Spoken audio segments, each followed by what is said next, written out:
મહેસાણામાં મંત્રીઓના પદ જેવા મુદ્દે નીતિન પટેલ બોલ્યા છે। મંત્રીઓની આસપાસના લોકોને જવાબદાર ગણાવ્યા।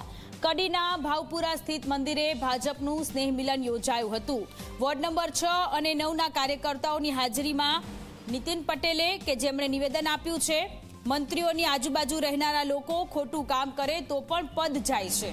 આજુબાજુના લોકોએ કરેલું મંત્રીઓએ ભોગવવું પડતું હોય છે। આડકતરી રીતે બચુભાઈ ખાબડ નામ લીધા વિના તેમના પર પ્રહાર કર્યો હોય તેવું લાગી રહ્યું છે, કારણ કે આ વખતે તેમનું મંત્રી પદ ગયેલું છે। તેમના પુત્ર પર ભ્રષ્ટાચારનો આરોપ પણ લાગેલો છે। તો મહેસાણાના કડીમાં નીતિન પટેલે આ નિવેદન આપ્યું છે કે મંત્રીઓની આજુબાજુમાં રહેતા લોકો પણ જો ખોટું કામ કરે તો તે પણ મંત્રીઓને ભોગવવું પડે છે। તમે સારા હો પણ તમારી આજુબાજુ ખોટી ટોળકી ગોઠવાઈ ગઈ હોય તો તમને બદનામ કરે।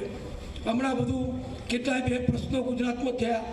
2-3 મંત્રીઓને બિચારાને રાજીનામા આપવા પડ્યા અથવા મંત્રીમંડળમાં ના રહ્યા। કેમ ના રહ્યા?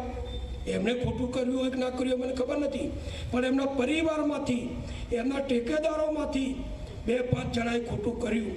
એનું પરિણામ તે મંત્રીમંડળમાંથી સરકારે એમને ના લીધા।